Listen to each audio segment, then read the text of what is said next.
Hello everyone, welcome to Nirnay IAS. Friends, today we will try to understand about the interior of Earth. आज हम interior of earth के बारे में जानने की कोशिश करेंगे.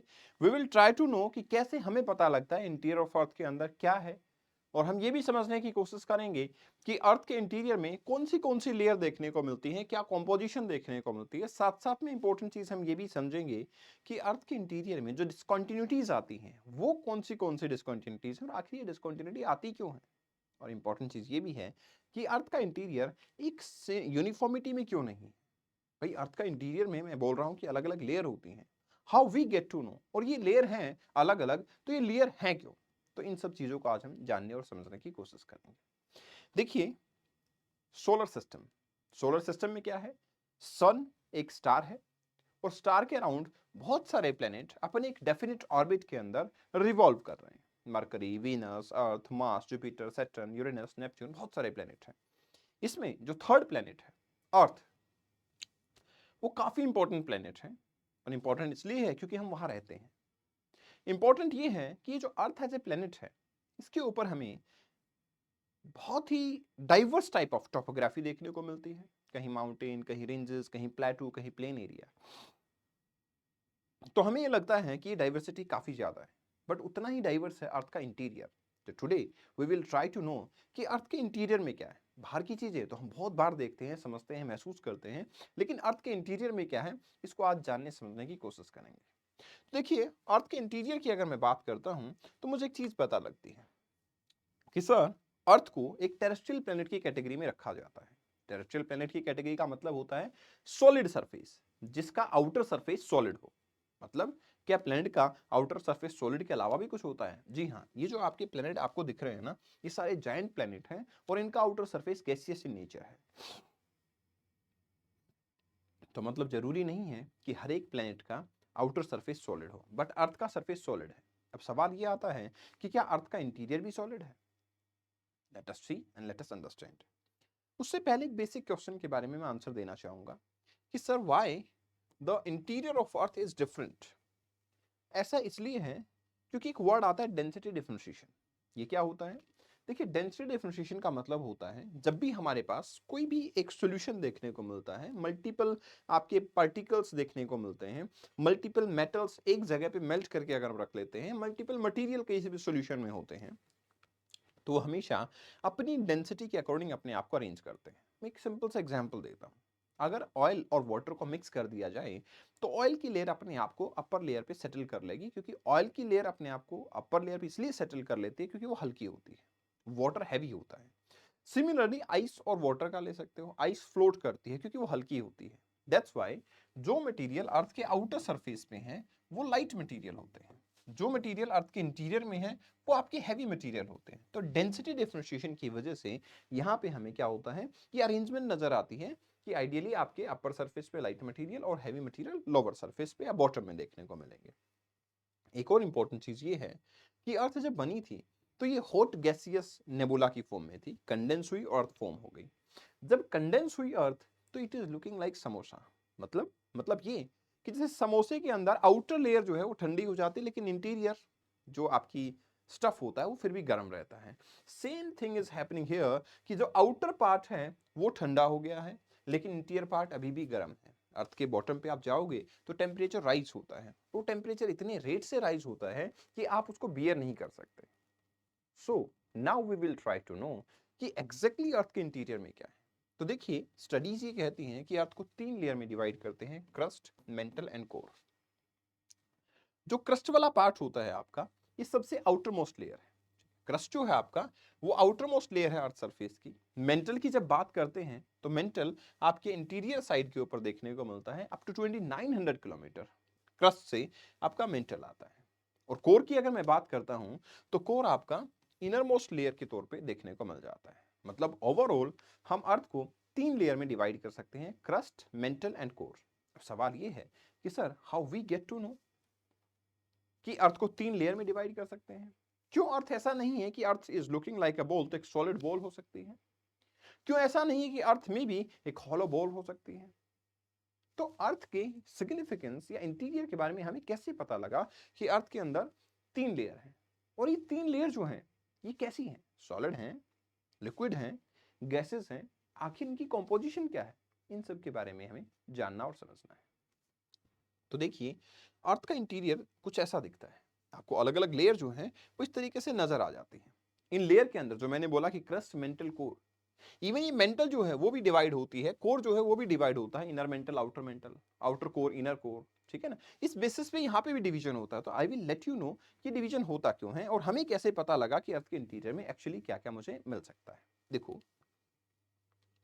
जब ये सवाल आया कि we wants to know about the earth interior, तो हमें ये देखने को मिला कि सर अर्थ के इंटीरियर में तो जब हम जा रहे हैं, जब हम डिगिंग कर रहे हैं, माइनिंग कर रहे हैं, तो इतना टेम्परेचर राइज हो जाता है कि it is unbearable, we won't be able to survive inside the earth.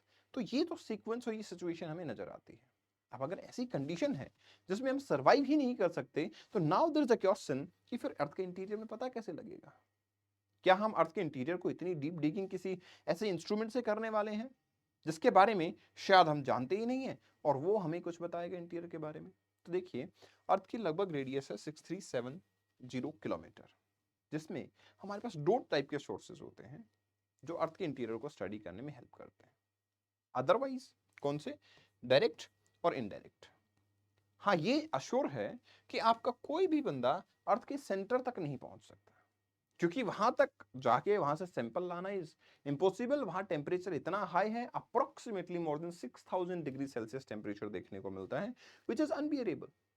तो अर्थ के इंटीरियर में जाना और वहां स्टडी करना इज नॉट पॉसिबल। आपके कुछ डायरेक्ट और इनडायरेक्ट सोर्सेज होंगे, उनके माध्यम से हम अर्थ के इंटीरियर के बारे में समझेंगे। आप ये इमेजिन कर सकते हो कि अर्थ का इंटीरियर इज जस्ट लाइक आपका बर्थडे है और सामने केक है, उस केक में से आपने एक पीस कट किया और ये पीस ऐसा नजर आ रहा है। इसके अंदर हम अर्थ के इंटीरियर को डिवाइड कर रहे हैं, जैसे ये इनर कोर है, ये आउटर कोर है, ये मेंटल है, तो इनर मेंटल, आउटर मेंटल है, और फिर आपका क्रस्ट वाला पार्ट देखने को मिलता है। डिटेल में हम समझने की कोशिश करते हैं कि हमारे क्या क्या रिसोर्सेज ऐसे थे एंड हाउ वी डिराइव्ड कि भाई अर्थ की 3 लेयर होती हैं। तो देखिए यार, सबसे पहले तो हमने डायरेक्ट सोर्सेज के ऊपर ही काम करना शुरू किया, जैसे माइनिंग एंड ड्रिलिंग हो सकता है, ठीक है ना। माइनिंग एंड ड्रिलिंग से जब हमने स्टडी करना शुरू किया तो वी गेट टू नो कि सर अर्थ के इंटीरियर में तो 10 to 13 किलोमीटर से ज्यादा तो जाया ही नहीं जा सकता। टेम्परेचर इतना हाई हो जाता है कि उसके आगे ड्रिलिंग या माइनिंग पॉसिबल नहीं है। That's why mining and drilling वाले पार्ट को हमने छोड़ना पड़ा कि we can't proceed with this particular method, हमें कोई और मेथड आइडेंटिफाई करना पड़ेगा। तो हमारे पास एक चीज नजर आती है कि यार हम अर्थ के इंटीरियर में जाएंगे, उसको स्टडी करेंगे। उससे बेहतर होगा कि जो लावा वोल्केनिक इरप्शन हो रहा है और जो लावा हमारे सरफेस पे आ रहा है, क्यों ना हम उसी को स्टडी कर लें। It is itself coming from earth interior.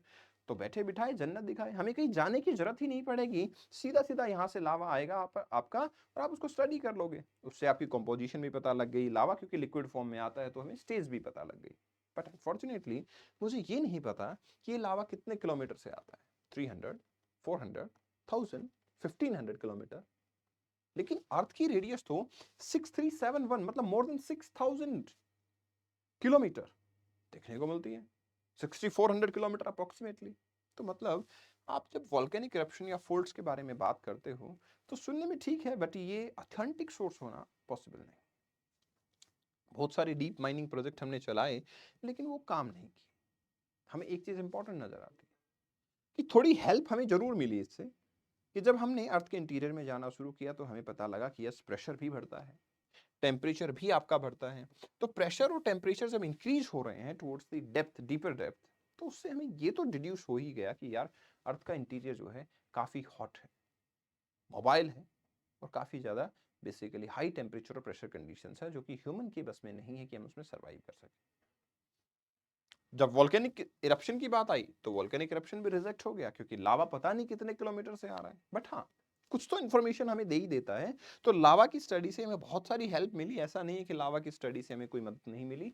But unfortunately 6400 kilometre तक जानना और समझना वो पॉसिबल नहीं हो पाया। Then it comes to the rock system. देखिए, मिलियन ऑफ ईयर से लावा अर्थ के सरफेस पे आता रहा है, डिपॉजिट होता रहा है, और जब वो कंडेंस कूल होता है तो फिर रॉक्स बनते हैं। अगर रॉक्स की स्टडी की जाए तो अर्थ की हिस्ट्री भी पता लग जाएगी और अर्थ के इंटीरियर से भी कुछ आइडिया लग जाएगा। But again the same condition कि जो लावा आया है वो कितने इंटीरियर से आया है, कौन सी रॉक्स बनी है, और कितने मिलियन ईयर्स अगो वो रॉक्स बनी थी, उनके कैरेक्टरिस्टिक्स अब चेंज हो चुके होंगे, तो वो भी एक ऑथेंटिक सोर्स नजर नहीं आता। तो आपकी जो रॉक्स हैं, चाहे वो सरफेस रॉक्स हों, चाहे वो अर्थ के इंटीरियर की रॉक्स हों, वो एक आइडिया दे देती हैं, बट अर्थ के बारे में सॉलिड आइडिया पॉसिबल नहीं। तो हमने सोचा कि क्यों ना इनडायरेक्ट सोर्सेज पे जाया जाए। इनडायरेक्ट सोर्सेज हमें कुछ आइडिया देंगे और शायद हमें कुछ बता पाएंगे कि अर्थ के इंटीरियर के अंदर क्या होगा, जिसमें एक इनडायरेक्ट सोर्स होता है मेटेओराइट्स। ये क्या होते हैं भाई? सर ये वो सेलेस्टियल बॉडी होती हैं जो अर्थ के सरफेस पे पहुंचती हैं। कुछ सेलेस्टियल बॉडी जो आपके कहीं स्पेस में देखने को मिलती हैं, sometime they got attracted towards earth gravitation force, जब वो बहुत नजदीक आ जाती है और वो अर्थ के ऊपर आके गिरती हैं। क्योंकि हमें ये पता है जब वो अर्थ की तरफ आती है तो उसकी आउटर लेयर जो है वो सारी मेल्ट हो चुकी होती है मीजोस्फीयर के अंदर, जो गैसेस हैं उनके फ्रिक्शन के साथ में, और जो बचता है वो उनका इंटीरियर ही बचता है। तो हम ये इमेजिन करते हैं, इनडायरेक्टली यही कहूंगा मैं, कि भाई जैसे कि मेटेओराइट्स बने थे वैसी अर्थ बनी होगी। तो ये जैसे दिखते हैं, हो सकता है अर्थ की भी कॉम्पोजिशन वैसी ही हो और अर्थ भी वैसी ही दिखती हो। तो ये मेटेओराइट हो सकते हैं इनडायरेक्ट सोर्स, बट ये थोड़ा सेटिस्फेक्शन नहीं देता, क्योंकि हम मार्स, जुपिटर, सैटर्न, यूरेनस सबको देखते हैं तो इनकी सबकी प्लेनेट की कंपोजिशन अलग अलग है। तो इनकी कंपोजिशन अलग है तो यार अर्थ सरफेस की कंपोजिशन भी अलग ही होगी। तो ये थोड़ा सा क्वेश्चनेबल है। दूसरी स्टडी आती है अर्थ के ग्रेविटेशन फील्ड की। जब हम अर्थ के ग्रेविटेशन फील्ड को स्टडी करते हैं तो हमें ये पता लगता है एनोमलस बिहेवियर है। कुछ प्लेसेस ऐसे हैं जहाँ पे ग्रेविटेशन फोर्स ज्यादा हो जाता है, कुछ प्लेसेस ऐसे हैं जहाँ पे ग्रेविटेशन फोर्स बहुत कम देखने को मिलता है। तो ये जो एनोमलस बिहेवियर है अर्थ के ग्रेविटेशन फोर्स का, ये भी क्वेश्चनेबल है। ये भी हमें ये बताता है कि कुछ प्लेसेस पे हैवी रॉक्स हैं, हैवी मटेरियल है, कुछ प्लेसेस पे लाइट रॉक्स हैं, लाइट मटेरियल है, और वो भी हमारे लिए क्वेश्चन का सवाल, मतलब एक क्वेश्चन क्रिएट करता है माइंड में, बट कुछ ऑथेंटिक सवाल जवाब नहीं देता। फिर आती है सिस्मिक नॉलेज। सिस्मिक नॉलेज क्या होती है? सिस्मिक वेव्स एक्चुअली वो वेव्स होती हैं जो during earthquake energy waves travel करती हैं। ठीक है, ड्यूरिंग अर्थक्वेक जब जो एनर्जी वेव्स अर्थ के अंदर ट्रेवल करती हैं वो होती है सिस्मिक वेव्स। ऑब्वियसली वेव्स तो ट्रेवल करती ही है, तभी तो वाइब्रेशंस सरफेस पे पहुंचेंगे, तभी तो वाइब्रेशंस की वजह से अर्थ की डेवलपमेंट होगी। तो ये that sort of process is followed right here. तो ये सिस्मिक वेव्स, सिस्मिक नॉलेज हमें हेल्प करती है। इंपॉर्टेंट चीज क्या है कि आपके कुछ डीप ओशन ड्रिलिंग प्रोजेक्ट चलाए गए थे 1968 में। ठीक है, उसके बाद में इंटीग्रेटेड ओशन ड्रिलिंग प्रोजेक्ट चलाया गया, लेकिन इससे ये पता लगा कि ठीक है हम मिनरल वगैरह, आपके रिसोर्सेज वगैरह को एक्सट्रैक्ट कर सकते हैं, लेकिन अर्थ के इंटीरियर के बारे में पता लगाना मुश्किल है। इस प्रोजेक्ट से एक सिग्निफिकेंस जरूर देखने को मिली, मतलब काफी सारे यूजेस स्टडीज आई कि अर्थ का मैग्नेटिक फील्ड जो है वो टाइम के साथ चेंज होता है, क्योंकि अलग अलग रॉक्स निकलती रही, अलग अलग ड्यूरेशन पे थी, उनका मैग्नेटिज्म अलग था। अर्थ का स्ट्रक्चर में हमें यह भी पता लगा कि जो ओशनिक पार्ट है उसके नीचे मेंटल आता है। अर्थ की क्लाइमेटिक हिस्ट्री के बारे में भी आइडिया लगा हमें यहाँ से, और हमें अर्थक्वेक और सुनामी के बारे में कुछ स्टडीज पता लगी। बट अर्थ के इंटीरियर को क्लेम करना, अंडरस्टैंड करना और एक्सप्लेन करना वो पॉसिबल नहीं था। तो फाइनली स्ट्रक्चर ऑफ अर्थ को समझने के लिए हमने सिस्मिक वेव्स का सहारा लिया। वो एक बेस्ट सोर्स बने हमारे पास अर्थ के इंटीरियर को स्टडी करने के लिए। सिस्मिक वेव जो हैं वो आपकी दो टाइप की वेव होती हैं। एक वेव होती है बॉडी वेव और एक वेव होती है सरफेस वेव। इसका मतलब क्या है? इसका मतलब बहुत सिंपल है कि जब अर्थ के इंटीरियर से कोई भी एनर्जी ट्रांसमिट होती है तो ऑब्वियसली जो पॉइंट आपके इंटीरियर में है वहां से जब एनर्जी ट्रांसफर होगी तो till the time energy is inside the earth वो हमारी बॉडी वेव कहलाती है। When it reach to the surface तो हमारी वो सरफेस वेव कहलाती है। We have body wave and we have surface wave. अब ये जो body wave and surface wave है ये ही हमें कुछ इंटीरियर के बारे में बताएंगे। ऑब्वियसली इंटीरियर है तो सरफेस वेव तो नहीं बताएंगी, बॉडी वेव एक्चुअली हमें आइडिया देंगी कि इंटीरियर में क्या है।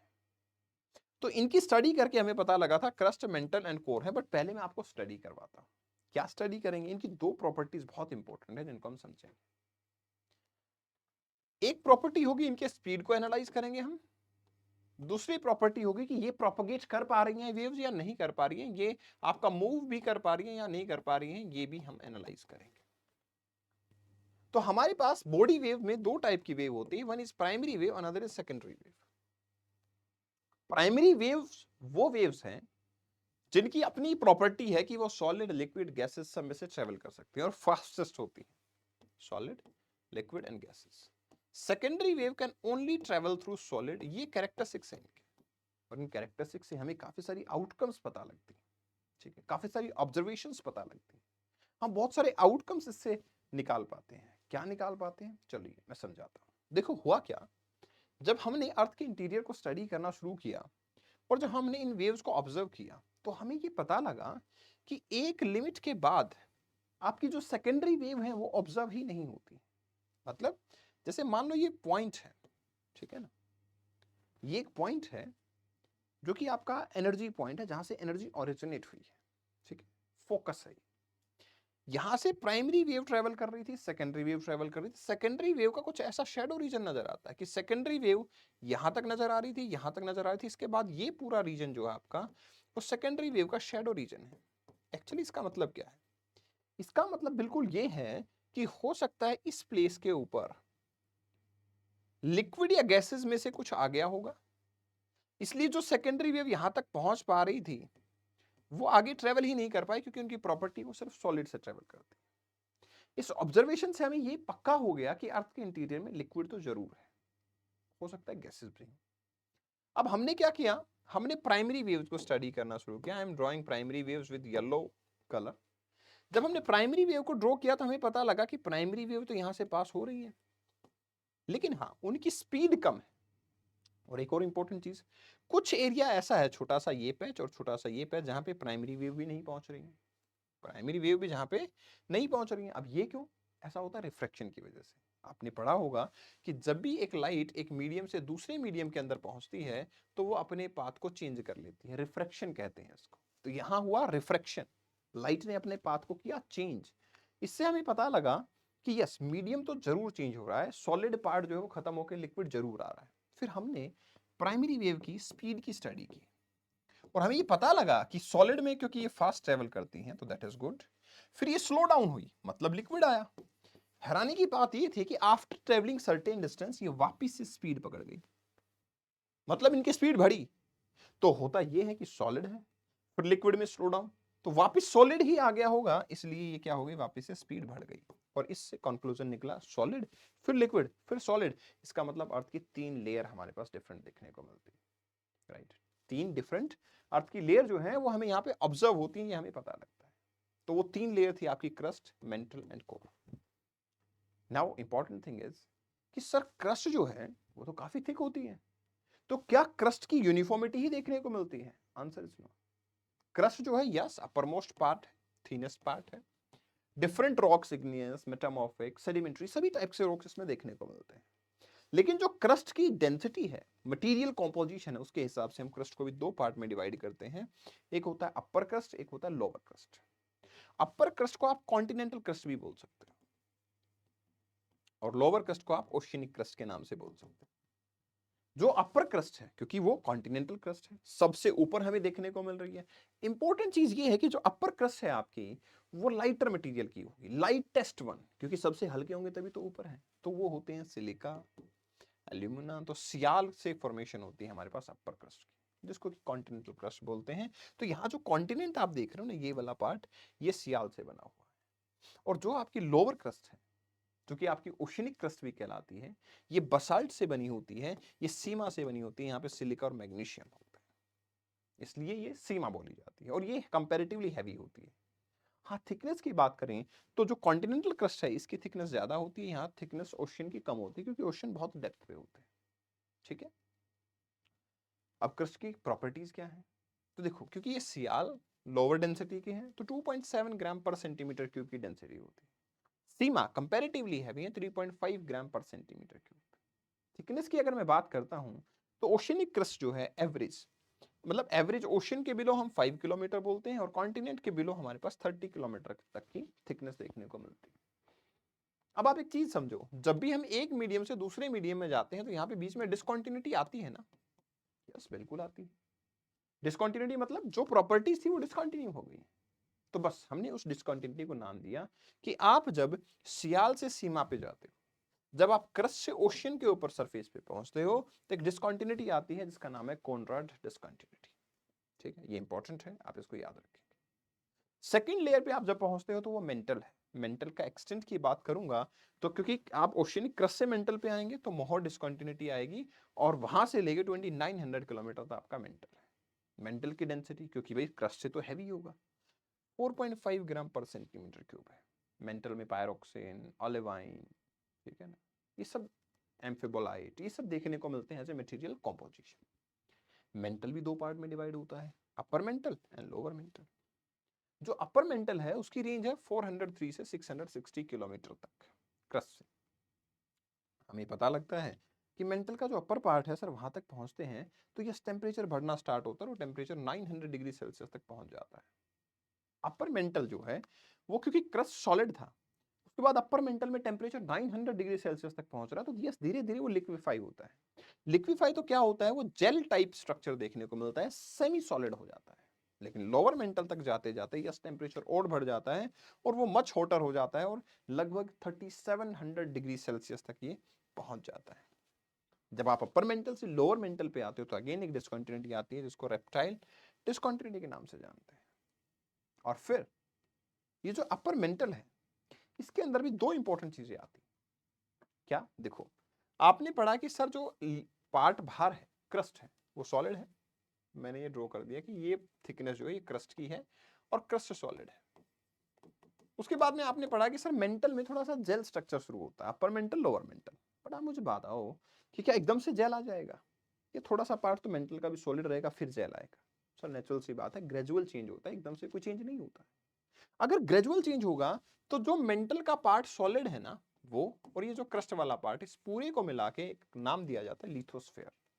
Crust plus upper most upper mantle, वो वाला पार्ट जो सॉलिड है, और इसके बाद में जो मेंटल का लिक्विड पार्ट है उसको हम क्या बोलते हैं? एस्थेनोस्फेयर। एस्थेनो का मतलब होता है कमजोर, दुर्बल।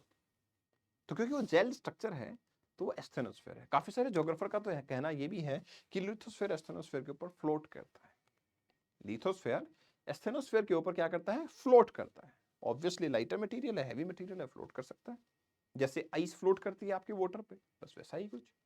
तो हमें यहाँ पे पता लगता है कि ये जो लिथोस्फेयर के बाद में आपका एस्थेनोस्फेयर जो आ रहा है वो प्राइमरी सोर्स होता है आपके मैग्मा का। अब आप याद करो, हमने जो डायरेक्ट सोर्स पढ़ा था उसमें हम वोल्केनिक इरप्शन को एक सोर्स मान रहे थे इंटीरियर का। अरे वोल्केनिक इरप्शन तो एस्थेनोस्फेयर से ही हो जाता है जो 400 से 500 किलोमीटर है। अगर हम इसी से सेटिस्फाई हो जाते तो 6000 किलोमीटर तक की स्टडी पॉसिबल ही नहीं हो पाती और हमारे पास रॉन्ग इंफॉर्मेशन होती। Once you are done with mantle, फिर आप नेक्स्ट पार्ट पे पहुंचते हो जो 2900 किलोमीटर से लेके अप्रोक्सीमेटली 6371 किलोमीटर तक जाता है और ये कहलाती है आपकी कोर। जब आप लोअर मेंटल से कोर पे आते हो तो आपकी गुटेनबर्ग डिस्कंटिन्यूटी होती है, ठीक है, मेंटल से कोर पे। कोर की कॉम्पोजिशन में निकल आयरन ज्यादा होता है इसलिए इसको नाइफ के नाम से बोलते हैं। अब ये जो कोर है ये भी दो पार्ट में डिवाइडेड है, एक होता आउटर कोर, एक इनर कोर होती है। जो आउटर कोर है वो तो लिक्विड है, लेकिन जो इनर कोर है वो सॉलिड है। ठीक है, अब आप हैरान हो जाएंगे सोच के कि सर आपने तो बोला था अर्थ के इंटीरियर में जाने पे टेम्परेचर बढ़ता है, तो नेचुरल सी बात है क्रस्ट से ज्यादा मेंटल पे रहा होगा, मेंटल से ज्यादा कोर पे टेम्परेचर रहा होगा, तो आउटर कोर से ज्यादा टेम्परेचर तो इनर कोर पे रहा होगा। फिर ज्यादा टेम्परेचर के बावजूद ये सॉलिड कैसे? एक्चुअली दिस इज ट्रू कि टेम्परेचर यहाँ ज्यादा है, बट आप एक चीज समझो, इस पे बहुत सारा प्रेशर आ गया ना, बाहर से इतने सारे मटेरियल है इसके ऊपर, उसका अबंडेंट प्रेशर, और प्रेशर की वजह से क्या हो जाती है? सॉलिडिफाई हो जाती है। तो यस आइडियली जो है आपका टेम्परेचर, तो वहां जो टेम्परेचर जो है आपका 4500 से 5500 डिग्री सेल्सियस होता है, वही टेम्परेचर यहाँ 52 डिग्री सेल्सियस से 6000 डिग्री सेल्सियस तक पहुंच जाता है। ठीक है ना? आउटर कोर जो है वो मैग्नेटिक फील्ड के लिए रिस्पॉन्सिबल है क्योंकि वो लिक्विड है और वो घूमती है, आयोनाइज है, हायर चार्ज पार्टिकल्स है और घूमते भी है, मोशन भी है। ये जो आपकी इनर कोर, जो इनर पार्ट है उसके बीच में और आउटर के बीच में एक डिस्कंटिन्यूटी आती है, लेमैन डिस्कंटिन्यूटी। तो देखिए प्री में काफी बार आपकी डिस्कंटिन्यूटी पे क्वेश्चन पूछे जा सकते हैं, स्टेजेस पे क्वेश्चन पूछे जा सकते हैं, और अब आपको ये भी क्लियर हो गया होगा कि क्यों मैंने ऐसे बताया था कि प्राइमरी रॉक्स जो हैं उनकी स्पीड एकदम से कम हुई और फिर वापस से फास्ट हो गई, क्योंकि जब वो इनर कोर में जाती है तो इनर कोर सॉलिड है, और सॉलिड है तो मतलब स्पीड तो फास्ट होनी ही थी। और ये सॉलिड किसकी वजह से है? Not because of temperature conditions, it's because of pressure conditions. तो अगर आप डिस्कंटिन्यूटी को रिवाइज करना चाहते हो तो आपको ये पता होना चाहिए, जब आप क्रस्ट से आपके ओशन पे जाते हो तो कॉनराड डिस्कंटिन्यूटी है, फिर क्रस्ट से मेंटल पे मोहर डिस्कंटिन्यूटी है, देन आफ्टर आपके मेंटल वाले अपर मेंटल और लोअर मेंटल के अंदर डिस्कंटिन्यूटी है रेप्टाइल, और रेप्टाइल के बाद में आपकी गुटेनबर्ग, और फाइनली लेहमैन डिस्कंटिन्यूटी के बाद में आपकी इनर कोर आ जाती है, and that is the end of the earth. तो डायरेक्ट सोर्सेज हमारे पास काम नहीं आते हैं, हमारे पास अल्टीमेटली इनडायरेक्ट सोर्सेज ही काम आते हैं अर्थ के इंटीरियर को स्टडी करने के लिए। चलिए फिर मिलते हैं नेक्स्ट टॉपिक में। इस सेशन की पीडीएफ को आप Kapil Bhardwaj for you Telegram channel से डाउनलोड कर सकते हैं, this is my Insta handle. यहाँ पे भी सभी वीडियोस के लिंक्स आपके MCQs स्टोरी के अंदर, आपके बहुत सारे इंपॉर्टेंट शॉर्ट्स यहाँ शेयर किए जाते हैं। You can follow me here.